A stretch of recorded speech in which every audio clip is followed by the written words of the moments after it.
Ok. Je suis très bien née, très bien grandi. On m'a éduquée là où il se devait. On m'a couvé, on m'a entourée. J'ai été entourée. Seulement, tout au début, j'ai perdu ma mère très tôt. Ouais. Donc là, j'ai dit, je saute tout ça. Mais pour que demain, les gens ne vont pas fouiller pour dire quelle enfance. Je n'ai jamais eu d'enfance douloureuse. May caatu Baye Daouda.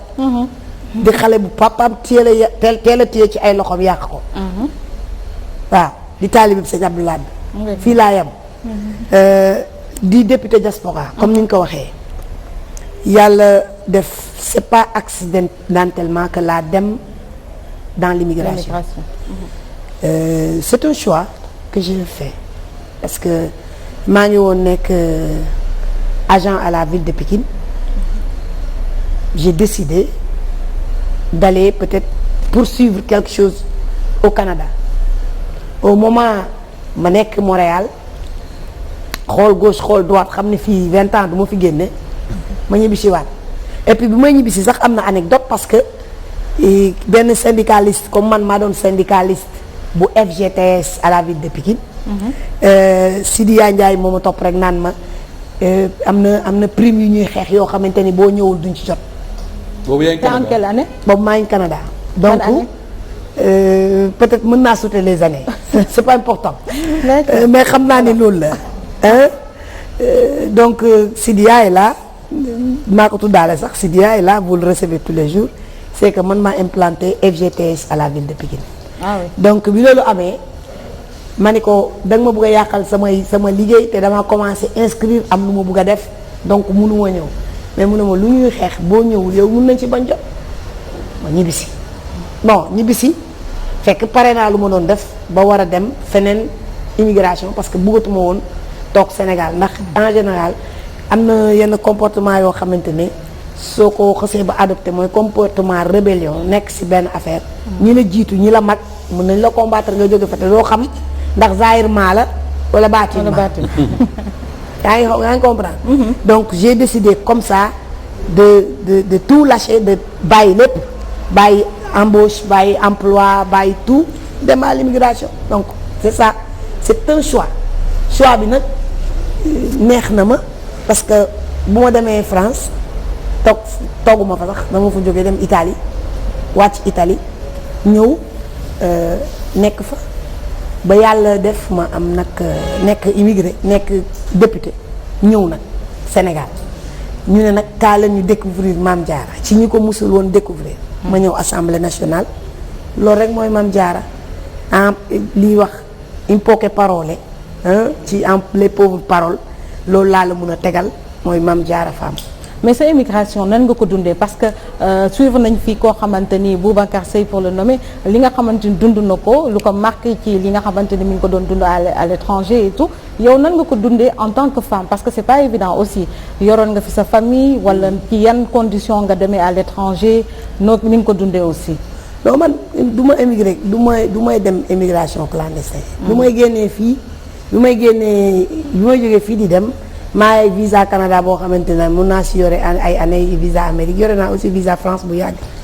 pour wax la du immigration boo xamante ne damay dem pour loolu mais soo ñëwee di nga mos di nga ñam. La première nuit de froid que j'ai passé dans une chambre par exemple sans gaz maam bidon gaz boo xamante ne bidon bi dafay tàkk dañuy tàkk ba mu yàgg si biir néeg bidon bi jeex. pour réchauffer la. pour mu réchauffer ñu. ñu nekk ay moyens. xam nga néeg bi sedd congelé boobu temps maa ngay fàttaliku. loolu boobu temps maa ngi Firenze Santa Maria Novella loolu xam nga loolu metti na. nekk benn kilifa boo xamante ne yow xëy na doo wax mais da nga judd rek nekk kilifa loolu tax ñu lay wax naan la du dañuy bugg di wax dañuy bañ di wax mais dañuy bañ di wax loo xamante ne bu ëllëgee nit dina ci xalaat ba ci teg bëtam mais lu ne mun nañ ko wax te luñ fi wax rek buñ ko waxee Sénégal ni nañ ko gën a bàyyi xel. te ñun du ñu jaar fu ñuy bàyyee xel. on nous découvre de jour en jour. donc moo tax ñun bëgguñu di qu'on nous découvre dañuy bëgg ñu ñuy découvrir de jour en jour. donc nga ñëw ci benn dëkk. nekk fa gan bi ngay doog a egg si ñëpp dañ doon wax naan est-ce que kii du américaine man dama doon toog plage bi toog nii tegale samay tànk ay sénégalais di ma romb ndax waa américaine. ah oui te bu may wàcc foofu yàlla xam na ni je parle sous le contrôle de mon frère qui est à Montréal parce que moo ma yoroon sama kawasu tànk bu nekk may wàcc Italie def naa ci $6,000. $6,000. duma immigration boo xamante ne jaaxle woon naa doog a dem $6,000 ci kawas bu nekk laa wàccaale Italie donc yor naa tuuti xam naa fu ma doon teg mais boo xamul par exemple boo wàccee ci dëkk xamuloo yoon bi il faut nga nabi donc immigration ñu bëri parce que maa ngi fàttaliku bi may dem même l'enveloppe bi defoon xaalis yi dollar canadien bi sama ba maa ngi koy doog a génne temps yi passé rek ñaari enveloppe bi benn bu si nekk mu bind si sama tur bind si sama sant parce que dama koo dénkoon. mooy sama taawu yaay Baara Mbengue. il est à Montréal mook Abdoulahad Fam mi ma topp ci moom muy sëñ Abdoulahad ñoom kooku ñu ñoo bokk ndey ak baay ñu ngi Montréal donc une partie de ma famille est au Canada. mais dañ ma chuchoté woon trop ñoom bu ñu amee sax dañ may dencal ay xaalis comme xale donc wàccu ma woon Italie waroon am problème mais Dieu a voulu que moment boobu il fallait ma passer ko tëdd naa ci néeg boo xamante ne amul woon chauffage gaz bi jeex ci guddi gi doo xam nga guddi doo xam fooy chargé gaay ñu sonn ci instant boobu benn sonn boo xamante ne man xam naa li ma yëg comme li Boubacar Seye wax rek immigré lu mu gàtt-gàtt ku ci nekk am nga foo ci jaar nga toog ci bureau yor bic ak feuille di commander ba mu yàgg nga dem foo xamante ne soo xëyee war a jaay par exemple il faut nga am loo def pour am. donc da nga doon jaay sama choix musul nekk jaay non sama choix musul nekk jaay pour am dara. dama musoon am choix ou damay continuer def ay quelques études am benn équivalence su diplôme bu ma mën a liggéeyee. des études en quoi loolu moo mës a nekk sama rêve. ma bugg dem bañ a dem di jaay par exemple def marchand ambulant wala yu mel noonu mais saa yoo demee si dëkk immigration yàlla dina la natt bu mel noonu nga xëy suba teel war a dem am ku la jox benn marchandise ni la placé ko nga fekk ñoom Awa Diop ñu nekk ay femmes battantes am naa ay xarit yoo xamante ni par exemple naa si tudd ku mel nii Soda Touré Mariama Touré di surtout Baye Jili Mbay sama mbokk moom nga xamante ne moom laa bokkal Mbay sang seer maram Daaro Soda Touré nekkoon nit boo xamante ni ñépp ko bëggoon Italie mu bëggal ma boppam nag ñuy àndandoo muy am ay tubaab yoo xamante ni dañ koy jox ay marchandises yu bari yu baax soo xëyee su hôtel dem ci benn marché nga placé ko jox ñi koy jaayaat ñoom ñu jaay après ngoon ñu ñëw verser la sa xaalis yow nga togg ak moom def calcul yi génneel ko xaalisam téye sa xaalis bi nga am donc genre commerce boobu mun nañ ni def nañ ko te xam nañ tamit lu muy saf bu doon 2 jours sax xam nga après na nga doog a bàyyi loolu ni lii du sama vocation. dem ci nga commencé dem uti liggéey. liggéey bi soo ñëwee di liggéey si benn kii yaa ngi xool benn passeport de moo am ay visa mais liggéeyu Italie mosu leen seetaan moo du refoulé liggéeyu extérieur moo du refoulé. dafay xool carte d'identité bi ba mu yàgg mu ne carte d'identité bi baax na sans bos bi moo baaxul. parce que tout simplement sa carte d'identité Sénégal ak sa passeport ak sa 10 visa ça sert pas. ça sert pas. ça sert pas parce que on te demande. des documents yoo xamante ni mooy document wu dëkk bi moo tax moo du refoulé xooloon carte d'identité ba mu yàgg mu ni carte d'identité bii kay baax na sama carte d'identité bii moo baaxul bu Sénégal bii. waaye bii kay baax na. da ngeen koy fàttaliku ci théâtre parce que dafa ñëw di laaj liggéey ñu ne ko liggéey am na fi liggéey boo xamante ni waaye buñ la fayee rek nga kontaan ñu ne ko léegi na indi permesso per trabajar loolu espagnol la. permis de séjour pour travailler. pour travail mu génne carte d'identité sénégalais bi wone ko ndaw si ñu ko waxuma bii baaxul permis bi koy may mu liggéey ci dëkk bi laa wax. ok loo mën a am su fekkente ne yow par exemple amuloo këyit foofu noonu ça devient un peu difficile non. loolu mooy tax ngay am tuuti jaaxle mais boobu temps wax ji bëreegul mooy xale yi. doonuñu woon nettalante. kii danaan la am na lu mu lay wax rek benn kàll bu mu lay kàll rek ñu régleel la benn affaire nga dem déposer ko dem liggéey ci parce que bëgguma wax man tamit. ok am yoo xamante ne tey suñ ko waxee ñun. duñu du baax ci ñi nga xamante ne ñoom ñoo fa nekk mais am nañ ñun ay moyens yoo xamante ne te télévision fu nekk lay dem ñun ñoo koy def suñu biir ba nga dem di nekk fenn di fa dóor di fa liggéey quoi xam li ma la wax tranquillement man boîte bu ma njëkk a liggéey boîte bu mag a mag la boo xamante ne en lingerie la nekk moo tax fa laa defee style et mode style et mode waaw xam nga man sama sañse bokkul ak sañse xanaa gisoo loolu seen doo ko xam nga man suma solo bokk ma ak yow solo non vert bi fi nga génnee waaw foofu dama xam ne ci karité gi ci tendance la ñuy génn ma ñëw ànd ak li nga xamante ne xale bu ñuy wax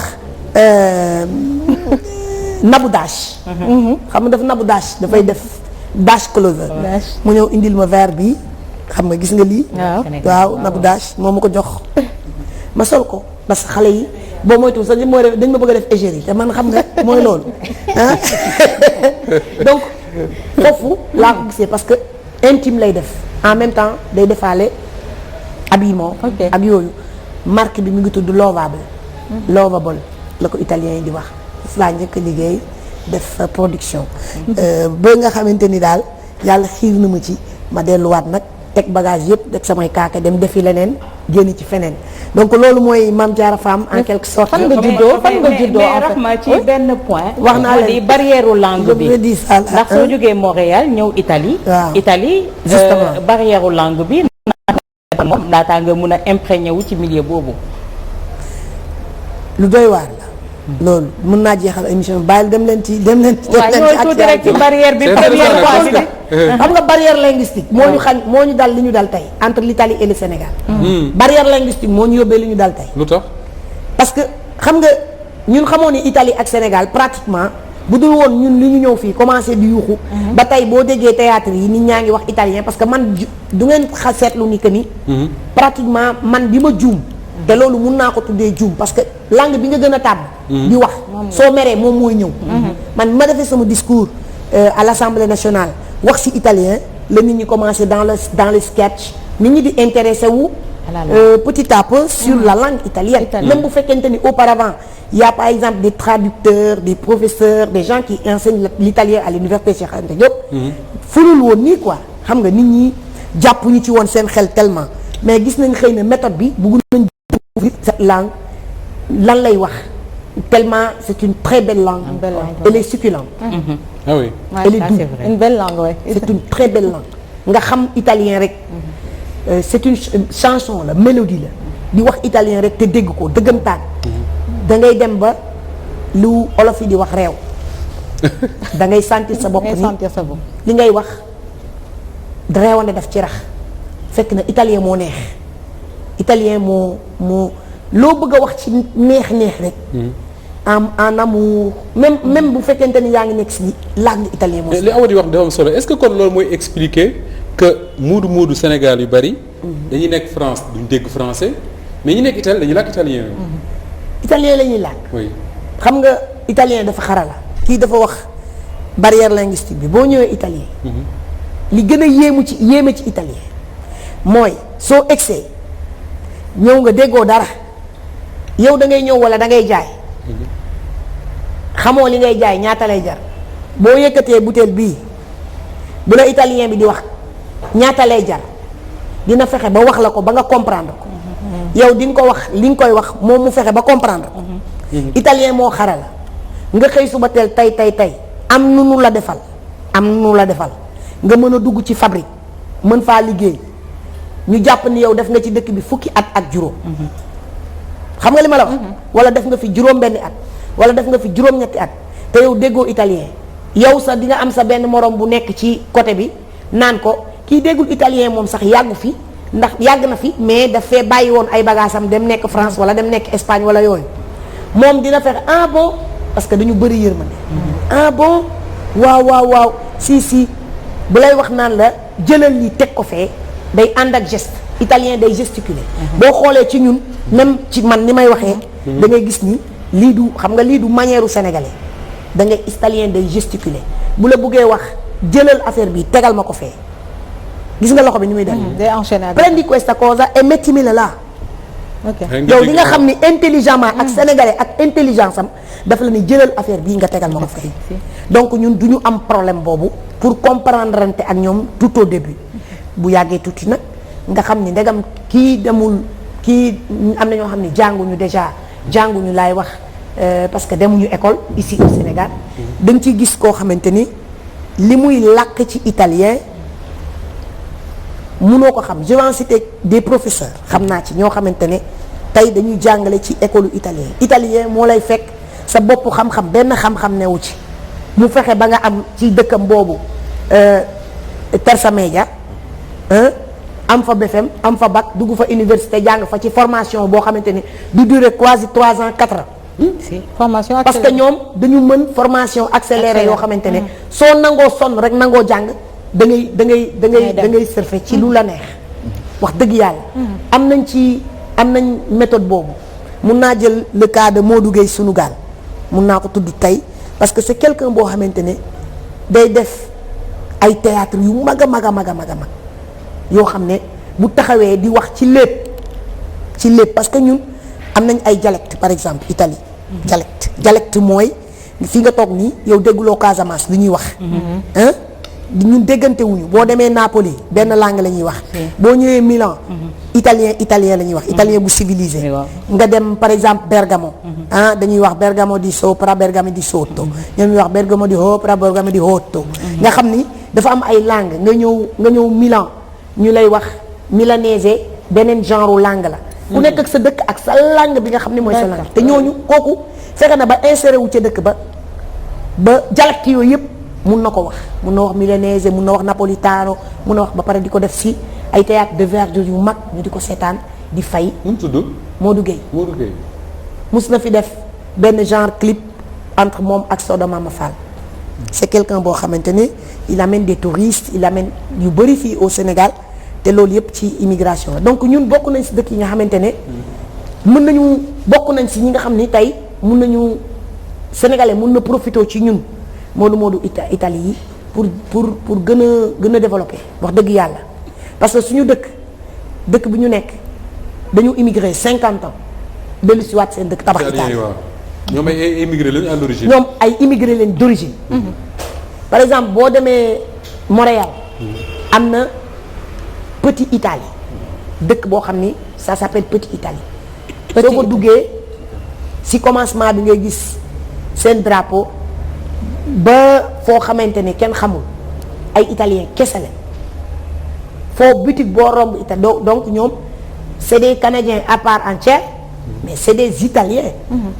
yoo xam ni dañu fa immigré woon nga dem Argentine c'est là qu'il fa lañ doon gën a bëgg a dem bëri dem soo xoolee suñu pape bi actuellement suñu pape bi c'est un Argentin. sooy wax suñu réew suñu dëkk c'est comme si Mame Diarra Fam italienne la finalement. waa xam nga nit loo tàmm munoo ko bàyyi. ñaata at nga fa def. mu goñal 20 ans rek li ci des nga bàyyi ko mu def. mais man dafa am lu ma jaaxal ci wax ji ma bëggoon mu leeral ma ko c'est-à-dire moom nee na bi muy wàcc Italie. waaw kawas yi mu sol $6,000. $6,000 ñaari bu ci nekk. alors donc bi muy wàcc Italie du ko ñàkk moo wàcc Italie. non. alors donc fi nga jugee lan moo tax nga jugee fa ak lan moo doon objectif bi ngay ñëw Italie c'est-à-dire loolooy sam problème man actuellement. xëy na lii laa waroon jëli. lii la ku nekk missionnaire la xëy na dama waroon nekk député Italie. te Italie la nekk député Italie lay jaar. xëy na dama waroon mais bi ngay dem c'était pas ça. mais ce n'était pas ça mon objectif. C'était quoi? C'était mon objectif je l'ai atteint. depuis combien d'années man am objectif bu ma am atteindre ko. je l'ai atteint depuis combien d'années. man par exemple. non man depuis 2000 munoon man. depuis 2012 munoon naa ngi gis Sénégal taw. xam nga xaalis. jàpp sama ñaam déedéet aw ma de. si am nga xaalis. Serigne Touba ma xaw ma kon. aw ma mais objectif bi moom nga xam leer na bi dem Italie am na xaalis. xam nga am na xaalis c'est ça mon problème. non aw ma xaalis non du aw ma xaalis xam nga man aw ma xaalis. am nga xaalis. non man aw ma xaalis xam nga fii kenn amul. nit da ngay doylu rek. sabablu bu fi ustaas nekkoon dina ma ni kullu shay'in sababu. loo sabablu yàlla jàpp yàlla daal. immigré boo gis ci dëkk bi mu ne maa ngi dem lan mooy njëkk a nekk objectif am nekk naa en famille peut-être mun naa dem ma améliorer sama condition xam nga koo xamante ne au moins eggoon nga ci salaire lu mu gàtt 350 000 francs CFA ca temps wu 2080 kii laa lay wax. fii ci Pikine 80. ville de Pikine. donc boo eggee si jamono yooyu si. benn salaire bi. dëgg la am ay augmentation.